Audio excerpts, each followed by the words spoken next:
नमस्कार मंडळी, तुमच्या सगळ्यांचं माझ्या चॅनलवरती स्वागत आहे आणि हा आहे महालक्ष्मी आगमनाचा पार्ट 2।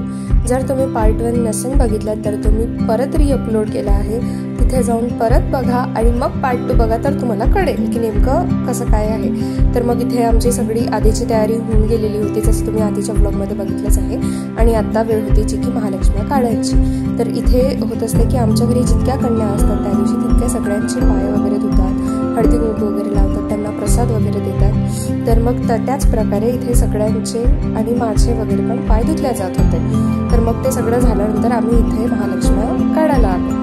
तर मग आता इथे महालक्ष्मी काढायच्या आधी इथे त्यांच्या कपाटाची वगैरे पूजा वगैरे असं थोडंफार करतात आमच्या घरी। तर मग तेच चालू होतं आणि महालक्ष्मी आमच्या घरी किचनमध्ये जे वरती जे सगळं कपाट दिसतं तिथे सगळं महालक्ष्म्याच असतात आणि बाजूलाच देवाची रूम वगैरे आहे, मग त्याच्यामुळे सगळं काही ते एकाच जागी असतं। आणि इथे म्हणजे घरची मुलगी असल्यामुळे घरच्या मुलीला पण लक्ष्मीच मानतात, म्हणून मग इथे मी पूजा करत आहे आणि मग मीच कपाट इथे ओपन करत आहे। तर मग अशा पेटीत छान अशा महालक्ष्म्या वगैरे ठेवत असतो आम्ही। आणि मग बस ते झालं आणि मग नंतर पप्पाची वरती चढले आणि मग हे सगळं त्यांनी काढलं आणि हे सगळं ऑर्गनाईज करून माझे पप्पाजी नीट ठेवतात, बबल रॅपमध्ये पॅक करून, किंवा प्रत्येक गोष्ट जर कुठली सिस्टमॅटिक आमच्या घरी भेटत असेल तर ते सगळं काही पप्पाजीच करतात।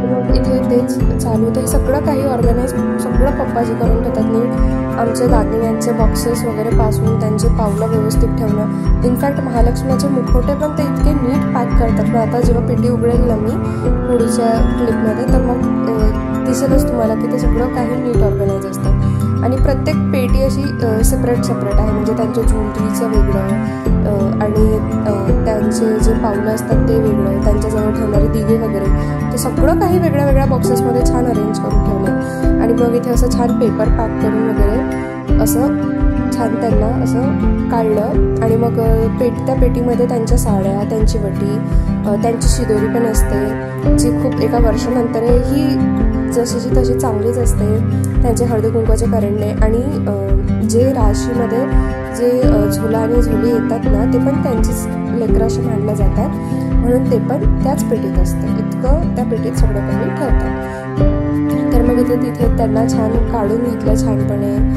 त्यांना नीट थोडंसं असं पुसून वगैरे घेतलं होतं मी तिथे, कारण की ते इतक्या वर्षाचं ते सगळं बंद असतं तर थोडंफार धूळ वगैरे बसूनच जातो त्यावरती।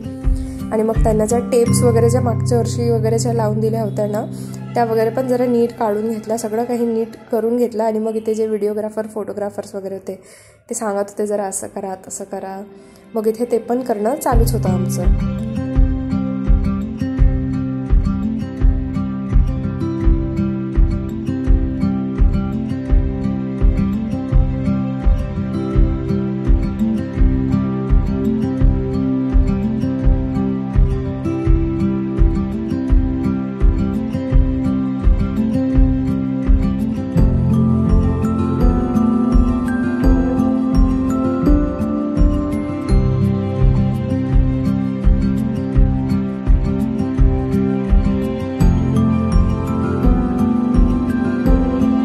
इथे मग ते छान असं त्यांना पालखीमध्ये विराजमान होऊन गेलेल्या होत्या त्या। झालं काय की तेव्हा खूप गडबड झाली आणि ती क्लिप आलीच नाही आहे त्यांच्या वेलकमची, त्यांना म्हणजे घेऊन जायची आणायची, तर ते तुम्हाला मेन व्हिडिओमध्ये दिसेल।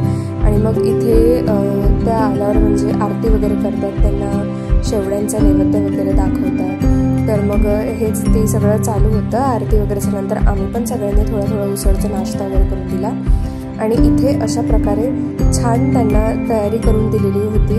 आणि हा पूर्ण साज जो आहे हा पूर्ण त्यांचा साज मी पुण्यावरून आणलेला आहे आणि हे सगळं काही मी गणपतीत खरेदी करून घेत असते, कारण की ऑफ सीझनमध्ये असे दागिने मिळत नाही। तर मग तेच चालू होतं की इथे बहिणी म्हणजे त्याच्या बाजूला त्या माझ्या बहिणी होत्या आणि इथे असे आम्ही सगळ्यांनी मिळून छान त्यांना अशा प्रकारे रेडी करून दिलेलं होतं। पूर्ण असा मराठमोळा लुक होता त्यांचा आणि हे जे झोलाझोली आहे त्यांचा वारकरी लुक दिलेला होता मी, ज्यात झोलेला धोतर वगैरे घालून दिलं आहे आणि झोलेला पातळ घालून दिलं। आणि त्याच्या बाजूला साड्या दिसत आहे तुम्हाला त्या घरच्या साड्या आहेत, ज्या मेन वटीच्या आहे, या ज्या घालून दिलेल्या आहेत त्या माझ्या मावशीने चढवलेल्या साड्या आहेत। आणि इथे यावर्षी आमच्या घरी स्वीट मावा कचोरी होतं. दरवर्षीच काहीतरी वेगळं स्वीट असते, तर त्यामुळे हे मावा कचोरी यावर्षी होतं. आणि मग इथे त्यांचा फराळ वगैरे काढून ठेवलेला होता. फराळाचे जवळपास 10 आयटम असतात आणि प्रत्येक आयटम 60 बनवावं लागतं, त्यामुळे तो पण खूप होऊन जाते. आणि इथे मग आता पूजा चालू होऊन गेलेली होती. कलश स्थापना, गणपती बाप्पाची स्थापना, मग हे सगळं काही असं चालू होतं इथे पूजेचं करणं, कारण की सगळं आटपता आम्हाला सायंकाळ होऊन गेलेली होती. आणि मग तिकडे मम्मी आणि काकू इथे पूजा करत होता महालक्ष्मीची, म्हणजे जी लहानी असते ती लहानीची करतात आणि जी मोठी असते ती मोठीची करते. तर मग इथे तिथेच चालू होतं, आगळा केला वगैरे वाहनं चालू होतं, त्यांना हळद कुंकू लावणं, त्यांना सुतवणं. आमच्या घरी पहिल्याच दिवशी सुतवतात, कुठे कुठे असतं की ते जेवणाच्या दिवशी त्यांना सुतवतं, तर मग हे पण चालू होतं इथे. आणि मग हे सगळं काही झाल्यानंतर मग जी घरची बाई आहे म्हणजे मम्मी, ती वटी भरत असते, तर मग इथे मम्मी वटी भरत होती. तर मग इथे लहानीला आधी मान असते, तर मग लहानीची वटी आधी आणि मग मोठीची नंतर, तर हे तर असतेच. तर मग तशा प्रकारे ते सगळं काही करत होते.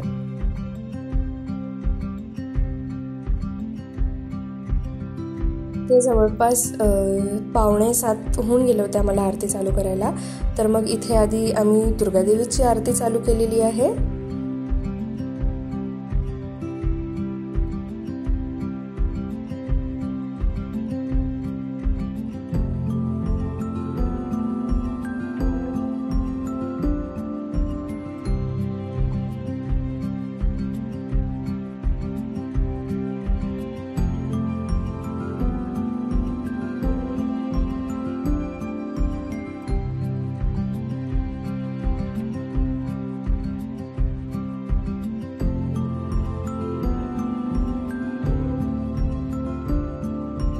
मग तिकडची आरती झाली की मग इकडे नंतर महालक्ष्म्यांची आरती होत असते. तर मग असं काही होतं. आणि या व्हिडिओचं पूर्ण क्रेडिट आणि स्पेशल थँक्स टू मोनाताई जिने या सगळ्या क्लिप्स रेकॉर्ड केल्या. सकाळपासून संध्याकाळपर्यंत महालक्ष्मी बसते त्या दिवस तर सगळं तिने रेकॉर्ड केलं आहे. आणि मी तिला माझा फोन देऊन दिला होता आणि तिला म्हटलं होतं की तुला वाटेल तसं तू क्लिप्स घे, आणि तिने खूप सुंदर क्लिप्स घेतल्या आहे. सो स्पेशल थँक्यू मोनाताई की तू इतकं छान घेतल्याबद्दल. आणि मग इथे आमची आरती वगैरे चालत होती.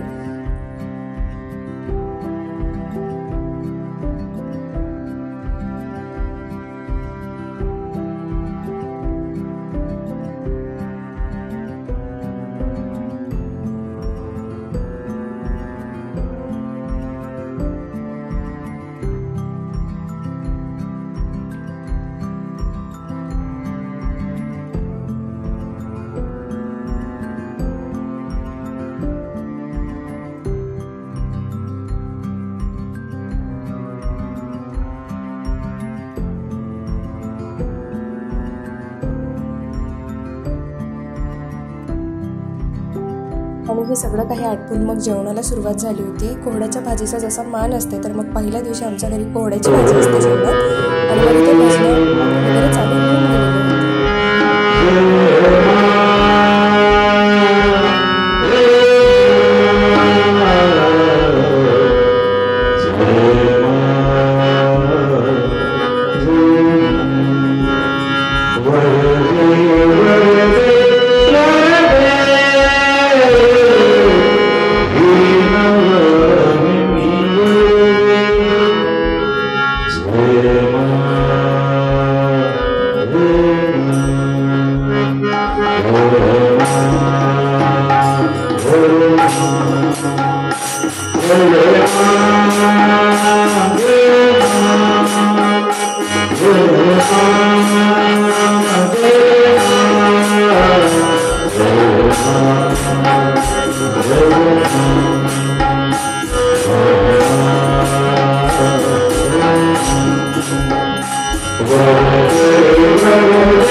एकीकडे तिथे भजनं वगैरे चालू होते आणि इथे आतमध्ये आमचं सगळं काही जे महालक्ष्म्यांची जी पेटी असते जी सकाळी काढली होती तर मग ती आम्ही रात्री अशी एका साईडला बसून सगळं स्वच्छ करून घेत असतो आणि मग तिथेच त्यांच्या साड्या वटी वगैरे सगळं काही पाहणं ते चालू असते. आणि म्हणजे वटीत सगळ्यात छोट्या ते मोठ्या गोष्टी असते ना, मग त्याचेच घरी जितके पाहुणे वगैरे असतात, जितक्या अशा ताई वगैरे असतात, मग ज्याला जे जे लागतं ते असं आम्ही घेऊन घेत असतो. शॅम्पूच्या बॉटल्स, पावडर, हे ते असं.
भजन झाल्यानंतर पण रात्री 12ला एक आरती वगैरे झाली होती देवीची.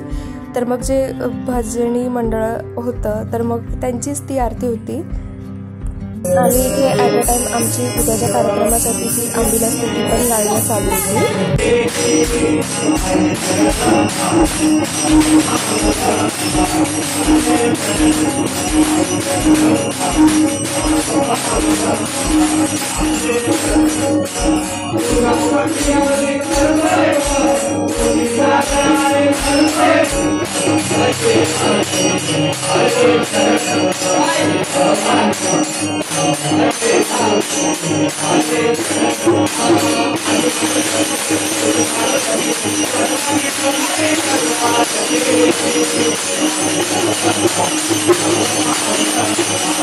मग इथे ते पण सर्व जे झालं होतं मग प्रत्येकाने आरती केली की असतं की म्हणजे असतं सगळ्यांना की देवीची आरती आपल्याला पण करायला मिळालं पाहिजे म्हणून मग प्रत्येकाने इथे छान अशा प्रकारे आरती केली.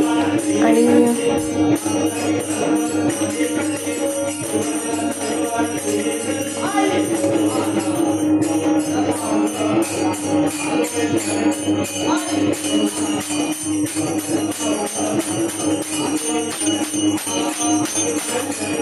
प्रकारे हा दिवस पार पडला. व्हिडिओ आवडल्यास चॅनलला लाईक, शेअर आणि सबस्क्राईब नक्की करा. आणि हा व्हिडिओ पण आजच पोस्ट होईल आणि मी ट्राय करेन की महाप्रसादाचा पण लवकरच पोस्ट करेन. Thank you so much.